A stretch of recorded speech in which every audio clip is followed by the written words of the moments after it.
Hello all welcome back to my YouTube channel. இன்னைக்கு காலையில் cucumber salad சாப்பிட்டுட்டே அப்படியே வந்து படிக்கிறதுக்கு ஆரம்பிச்சிட்டேன். சரி, நோட்ஸ் எடுத்ததுலேருந்து ஆரம்பிக்கலாம், ஃப்ரெஷ்ஷாக ஸ்டார்ட் பண்ணலான்னு சொல்லி இன்னைக்கு நிறையாவே படித்த மாதிரி இருந்தது. இன்னைக்கு அது நிறைய இன்ஃபர்மேஷன்ஸும் வந்து புதுசாக நான் தெரிஞ்சுக்கிட்டேன். நீங்களும் கரண்ட் அஃபேர்ஸ் படிக்கிறதா இருந்துச்சுன்னா நோட்ஸ் எடுத்து படிங்க, அது ரொம்பவே யூஸ்ஃபுல்லாக இருக்குது.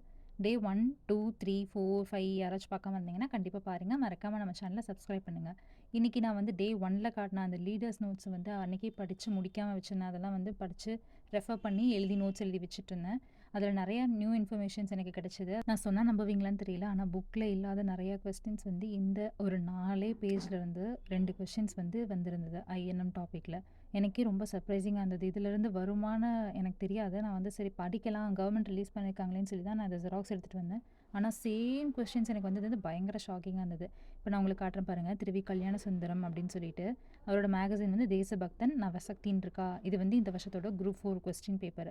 இதில் வந்து நீங்கள் பார்த்தீங்கன்னா அப்படியே அதைவே கேட்டிருக்காங்க. தேசபக்தன் நவசக்தி. தேசபக்தன் விவி சுப்பிரமணியம்னு கொடுத்துருக்காங்க, ஆனால் ரெண்டுமே வந்து திருவிக்கா தான்.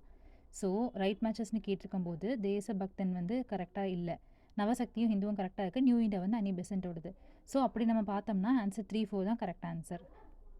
பார்த்தீங்களா, தேசபக்தன் நவசக்தி. இதே நான் வந்து அந்த மெட்டீரியலில் தேசபக்தன் மேகசின் நவசக்தி ரெண்டுமே கொடுத்துருக்கா. இது மாதிரி இன்னொரு கொஷினும் படிக்கும்போது இருந்தது. அது எனக்கு யூஸ்ஃபுல்லாக இருக்குங்கிற இன்ஃபர்மேஷன்ஸ் எல்லாம் நான் கண்டிப்பாக இதில் வீடியோவில் ஷேர் பண்ணுவேன். இதுக்கு முன்னாடி பார்க்காதவங்க டே 1லேருந்து 5 வரைக்கும் பாருங்கள். நான் இதுக்கு மேலேயும் குரூப் 2 எக்ஸாம் வரைக்கும் ரெகுலராக கண்டிப்பாக பிளாக் போடலான்னு இருக்கேன்.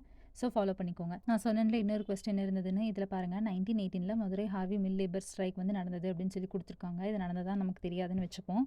அப்படி தெரியலனா அதுக்கப்புறம் வரதராஜோட நேமும் இதில் மென்ஷன் பண்ணியிருக்காங்க. கூடவே பிபி வாடியாது, அந்த பிபி வாடியாவும் வந்து இதில் இருந்திருந்தாங்கன்னு கொடுத்துருக்காங்க. இந்த மெட்டீரியலில் வரதராஜலுங்கிற டாபிக் கீழே இந்த ஒரு பாயிண்ட் அப்படியே இருக்குது. He fought for the rights of Madurai Harvey mill workers in 1918.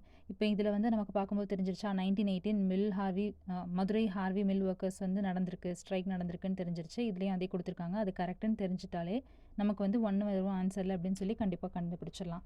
அப்புறம் வரதராஜலுவும் அந்த டைமில் இருந்திருக்காரு அப்படின்னா அவரும் வந்து பார்ட்டிசிபேட் பண்ணியிருக்காருங்கிறத நம்மளே வந்து அண்டர்ஸ்டாண்ட் பண்ணி போடுற மாதிரி இருந்தது. நம்ம சேனல் யூஸ்ஃபுல்லாக இருக்கும்னு நினச்சிங்கன்னா கண்டிப்பாக சப்ஸ்கிரைப் பண்ணுங்கள். நான் இந்த மெட்டீரியலெல்லாம் வந்து டெலிகிராம் சேனலில் போட்டிருக்கேன். டெலிகிராம் சேனல் நேம் வந்து கமெண்ட்டில் போடுறேன். அது நீங்கள் வந்து போய் சர்ச் பண்ணிக்கோங்க. டைரெக்டாக லிங்க் ஆப்ஷன் யூடியூப்பில் கட் பண்ணிட்டாங்க. ஸோ என்னால் வந்து யூடியூப்பில் லிங்க் வந்து பின் பண்ண முடியல. நாளைக்கு டே 7 vlogல பார்க்கலாம். பாய்.